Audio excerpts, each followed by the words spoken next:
This presentation that I'm going to be giving you guys, it's partly like we're collaborating with a company known as StraightForward. So they kind of give us a structure for our business. So I'm going to kind of discuss that with you guys today. So they got like software for contractors. It's also a community. They have over like 1,000 contractors within this company too that are a part of this company. So I talked to people who had small companies before, who started out like us and have grown like tremendously. And so they'll kind of give us a little bit of information on how they grown and all that, but I'm gonna get into it right now. So that's our information right there. Straightforward pricing, gonna discuss that a little bit with you guys.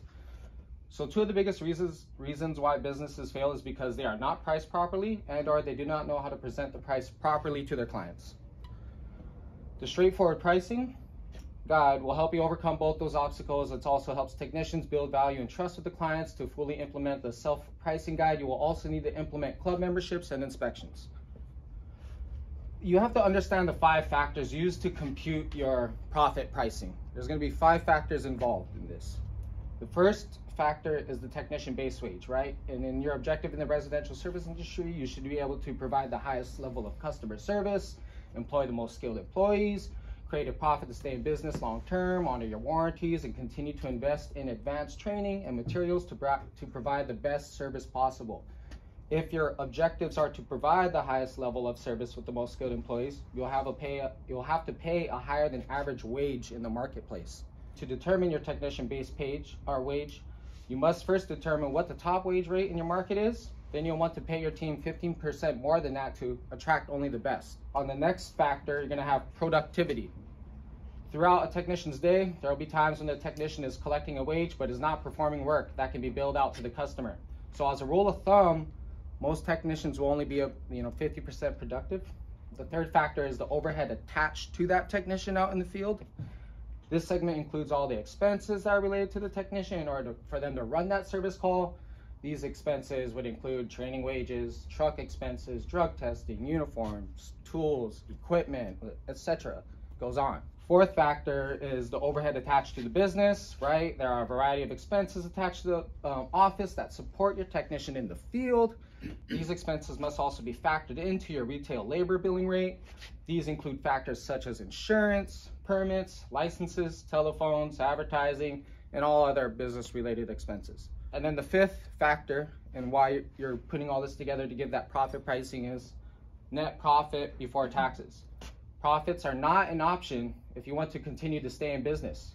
Honor your warranties and guarantees and build your company for long-term success. So all 5 of these variables combine to determine your labor billing rate that you will charge to your customer for the services that you render. Next step, this is just kind of like the way that the formula goes. To determine your hourly retail labor rate, you must complete your Prosper pricing task formula. Here's how you do just that. So X is going to represent that base wage multiplied by 1.5, right? That 15%. You're going to have the base wage, the productivity. You're going to have your overhead, multiply that by 2.2 to cover the overhead to the business. You're going to multiply that by 1.4. With that, you're going to get 7 times whatever that wage rate is. So let me break it down a little bit easier. That part was kind of confusing, but if you go to the next slide, this is how it just kind of goes down. They give a little example here. It's pretty basic. In this example, if your company's wage rate is $25 an hour, as a result, in this example, $25, okay, your wage is $25. Add another 1x to your technicians, 50% productivity, so 25 plus 25, we're gonna get 50. You're gonna add 2.2x for the overhead attached to the technician, so you gotta remember the overhead. That's gonna be 50 plus 2.2 multiplied by 25, which you're gonna get 55, which is gonna be 105. Then from there, you're gonna add 1.4 multiplied by x, so 1.4 multiplied by that 25, you're getting 35. 35 by 105, 140, and it goes down a little bit further. But basically, after you total all of this up, you're about $175 into the call, just for to have your technician out there. You're going to calculate the retail price of the parts and materials as well. So not only are you, paying the technician to be out there at that job and the productivity and all those factors, you also got to take into consideration your parts that you're providing as well. Last step is to determine the retail price for all the items that aren't in the straightforward pricing guide.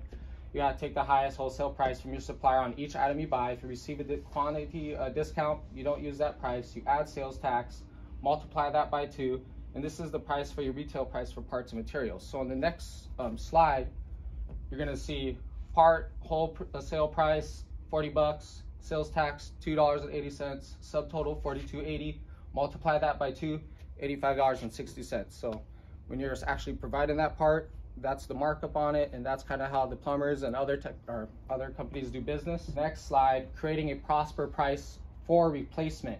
There's some steps in order to be able to provide that pricing for replacement. These are for like jobs like water heaters, water filtration systems, labor-intensive jobs, whole house repiping, installation of a new sewer line, all that stuff. The next slide, you're gonna see equipment costs, material costs, direct labor, permits, delivery, warranties, disposals, all that, and that's gonna equal your job cost. Next slide, you wanna see real numbers. Let's just say these are the real numbers right there.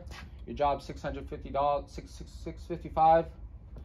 Gotta deduct the overhead and the net profit. Add that together, you're left with 30.34%. You multiply 655 divided by 0.34, and you're gonna be left with that number right there, which should be your selling price in order to stay profitable. I didn't come up with any of this. This is something that Certain Path taught me. And so we go by this, and it's been extremely, beneficial to our company. It's helping us with our success. Next slide. After all this stuff that I'm doing right now only matters if you do an inspection and you provide the options. You gotta be able to provide the options correctly. So after I'm done doing the inspection and I'm real thorough with everything, based on my findings during the inspection, I'm gonna develop options that are gonna meet our customers' needs, solve their issues, and by not skipping that step, we're able to differentiate ourselves from other major repair companies. It's also another way we show the customer that we care and that we do have their best interest at heart. Why do we present options in the first place? People love options. It's not selling. It allows the client to be in control. That's why we provide these options.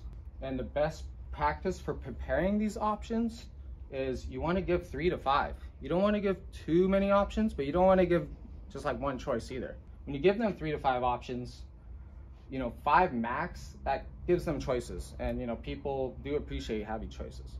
Then you avoid using too many numbers. So when I'm presenting, I don't tell people option 1, option 2, I use like option A, option B, option C. These things make it a little bit easier for the customer to read, and the less numbers on the page, the better. I don't focus on pricing. Like, we don't want them solely thinking about the cost. We want to educate our customers on their plumbing. That's first and foremost. Important to focus on the benefits and the features of the options that you're providing. The fourth is including financing. I haven't got there yet, signing up with a company that is going to be helping us out with financing. Don't prejudge your customer. Financing is for everybody. Then we get into, I've heard so many different ways of going about this. Good, better, best, could, should, must. Option A, your could option. This option is where you can get creative and think outside the box. It may not be the items they need, but things that are still a benefit that they may not have considered before. Water softeners, or, it could be anything. B, the should. This option should include items and services that will need to be addressed in the near future. They are not necessary to complete today. They're highly recommended in order to be proactive instead of reactive. So after I do my assessment and I'm seeing things that could be a potential issue in the future, I'm gonna put that in the should. Like, hey, your shutoff doesn't look that good. You should probably replace that in the event of an emergency. And then the must, which is like, yes, what you would have to take care of for that day, right? What you called me out for initially. You have a leaky faucet. I'm out there to repair that leaky faucet. I'm gonna give you that option to repair that leaky faucet, but I'm also gonna give you reasons why you should. What's causing that? Maybe you have high pressure, maybe you have other things that are factors into causing that. So that's why I give these options, the could, should, and must. That's kind of everything in a nutshell. I felt like it was a lot of information, so I had to try to speed through it for you guys. Thank you for sitting through that. Was there any questions or concerns regarding this? Yes. So a utilization rate of 50%, I'm blown away by that. Now I'm thinking, okay, you're out in the field, they're driving. Does anyone in here have that same number in your usage as far as quoting? Mine exists, but it's a little bit less. I mean, holy moly. Maybe 20%. I mean, so you can never have 100%, right? I mean, the state of California, we got to give 10-minute breaks twice a day. There's 20 minutes lost. If you're trying to attract whatever better talent, you're offering better incentives. Maybe it's 20. It's whatever. 90% is your max, but 50% blows me away. It depends also. I mean, and then the other thing is that you're basically doubling your materials, right? So I don't know what kind of wholesale pricing, but does anybody here have that going well, for them? there's a Like, percentage. You know, you don't, like, of course, if I'm buying an item that's like $5,000, I'm not doubling that and selling it for 10. You know, but you know, there's markups on everything. I mean, because in the last week, I mean, I'm finding I haven't been able to mark up 1.6, 1.5. I'm marking up 1.3. I've been told by others they're marking up maybe a 1.2. That's it's too thin. Yeah. Well, yeah, it's probably too thin to stay in business, I guess. Yeah. It depends on the volume. It depends on the, like you said, you can't mark up a $5,000 item. No, yeah, But, absolutely I mean, not. double it. Yeah. But a bunch of little miscellaneous stuff like a little flapper or like, you know, a little $10 valve or something, you know, yeah, you can mark those up 100%. Yeah, sometimes you make more money on the markups than you do the actual labor. Yeah, good. You have to have them. When I used to be an electrical contractor and I switched from new construction, commercial stuff down to service work, I was doing what you did. I double it because anything I carried on the truck was a convenience for my client. Yeah, you're saving time. If I'm keeping stock, I would have to go to the wholesale house all the time and restock. If I'm going to drive to your house and be convenient and get you out back online and not have to go to the wholesale house, like that's it's good for productivity. Stock, you know, it's expensive. Yes. But if I had to buy a new panel or something like that, you're not keeping panels all on the truck. No, then I would mark it up 20% or something. Right, absolutely. Yeah, you know, a few years before they signed up, I went through this whole thing for a year, and it's amazing. But anyway, the bottom line is this: he has a time chart of what an average plumber would take to do the work, and he multiplies that by a factor. And his factor he chose is 250, and that comes out of this. So it actually comes out to be really simple. And we should all do that for our business. I'm a tearing dude for a restoration company because the number one thing that we spend a lot of time on is doing estimates. Now imagine an estimate where you write 500 lines, but at the bottom you only spend a couple of minutes multiplying what you think is the number of days or hours you're going to take to do it, and by a rate. So this is the power of this.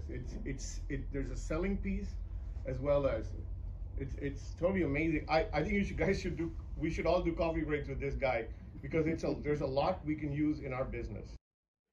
And I actually work with a cleaning company, and I realize it's the same principle everywhere. So they have a cleaning calculator, tells you exactly if you use 2 people in a room, how long it takes to clean a hotel room or a resort, that average size. And if you have, you know, 1 person doing it, how much? If the experience is not there, how much is? So all of this stuff is basically time and motion studies, but the whole point is that we can give accurate, beautiful estimates very, very quickly, which is like the #1 problem for all of us, is preparing estimates that is reasonable and relevant to the client. And he's got that solved. So it'd be great to do coffee break and study his material. But that sounds okay as for repairs and things. Right, yeah, service and stuff. Yeah. There's no way we can just. Right. It has to be the same thing over and over. So it works beautifully for service. Yes, for service. You know, custom, like Peter, you could never do this. I can't. Right. So, and that just comes from experience and instinct, what we think the market can bear. He has options. You have it structured in that I can utilize some of that. Yes. Yeah, so you know, and that was the whole point of this, was like Because kind of just when the I kind first of. started, I never thought about my phone call to the first time I get a referral. It's on the phone, I'm talking 15 minutes. Right. All right. Then I drive out there 45 minutes. Right. And then I meet with the client. Spend And an it hour. just Yeah. cuts How out. much is your time I worth? go back to my shop, do a drawing of the kitchen. Then I have to meet them again, so I show them the drawing, and I revise that drawing 5 times I don't have the job yet. And you haven't even sawed anything. You I've haven't, been in this yeah. job a couple of weeks, sometimes months. Yeah. Yeah. Not yet. So you have to look at the way what type of work you're doing. Like Paul said, in custom work, it doesn't always work out that way. Yeah. And a lot of times I'm into the job several weeks and I don't have a deposit yet. Right. And I'm not sure. Right. Yeah. And I only that's do tough. that kind of stuff if I get the right feeling. Like Pierre gives me a referral. Yeah, I'm going to do it for Pierre. I'm going to do it for Paul. And if it's a customer that comes highly recommended, I know they want that from me to come highly recommended. One thing, but I want my client to be highly recommended too. I want to make sure that they can afford a custom. One thing custom work. we do to kind of avoid that in itself, dealing with a customer that you're unsure of, we just charge a service fee. If you're too cheap to pay a service fee for $69 or whatever it is, you know, then if you don't value us, you don't value our time, you're not really our customer. You know, we want somebody that's going to value us. And so that's kind of like a filter that we use, because I've used to do free estimates, and I get out there and there's 3 plumbers sitting in a van. Yep. You know what I mean? And I'm having to go up there and everyone's waiting in line, and I'm like, I don't got time for this. Like, dude, what are we doing here? You know what I mean? Right. And painting is the same way. Yeah. I've tried, you can't charge for estimates in painting. Right. So, and everybody's really price driven, I get it.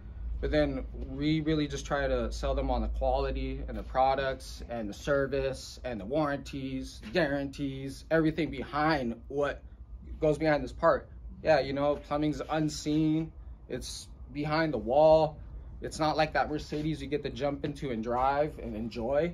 But like, I'm telling you right now, when your toilets stop working, and you know what I mean, you know, you're gonna be like, you know, you're gonna be driving that Mercedes to the gas station. You know what I mean, to use the bathroom. So like, it's like, what do you want to do, right? Priorities, you know. So. Zach, I want to add something about the custom part. So the way you have to look at his book. He has a whole laminated book. There's an option for custom. All it does is they use a word called options. Yeah. So it's an 80-20 rule in every business. 80% of what we do is standardized. You know, the time it takes to design, the time it takes to meet, the time, all of that. So if you can solve that problem, and then he has a list of options, a lot of options. And also there's different pricing for a 1-bedroom, 2-bath, 3, you know, all different stories. Electric water heater versus gas. A tank list. It's really worth. Look at his stuff. Well, I can see this equation here, and even though it doesn't work exactly for me, I can see important things in there that I'm missing. Yes. But you gotta see. You gotta see what he has. It's amazing. And when I started my business in '79, I wish I would have met you. I know you weren't born yet. It's just a twinkle in my dad's eye. But I could have used this because I didn't go to school in a business to take a business course. I never learned that. Right. I just learned it by mistakes. I'm grateful for AJ showing me these guys. So, that's good. I was going to ask, how did you find out about certain apps? That was through AJ right here. I spent a whole year on that. Yeah, he guided us to them. It is like the best kind of question. How did Zach find out about certain Did you design it, AJ? certain path? Did Was you the design company software? that he No. used to I was designing Oh, I software didn't know. similar. Yeah. But I attended a whole Certain year apps. after I bought a plumbing company. I would say if you guys So like certain want any more information, look into them. I know they work with HVAC companies, they work with electrical companies, roofing, plumbers, and I think there's a few other contractors that they do work with as well. I think they specialize in this niche. Yeah, more the service. MRO, the maintenance and repair niche. So they specialize in that, and it's when you think about Mike Diamond, they're part of this. Yeah, all these big companies that I work even for the words have smell good. They even they do provide this. you trademark slogans. They take care of marketing. And here's the amazing thing about them is you don't pay anything out of pocket. You sign up initially, but every time you go to Home Depot, every time you go to Ferguson's, every time you buy parts for your plumbing supplies, every truck you lease, they get because they're a buying group also. They collect a commission and then they rebate you back. Yeah. So it's an amazing, it's a self-sustaining. They even have I even have the Meta, the virtual thing. So you can take a new technician and have it simulate, just like a flight simulator, how to change electric heater, which wires goes where, and how it's connected, and what do you do with a water heater installation. That's interesting. I haven't seen that, but Yeah, that's interesting. yeah. We need to proceed. What's the name of this company that you're talking My about? Certain Path. My Certain Path. Yeah. You had a question, right, Sharon? They're a best practice. They're a best practice training. Good. Okay. Yeah. Coffee break after. Good job, guys. Appreciate it.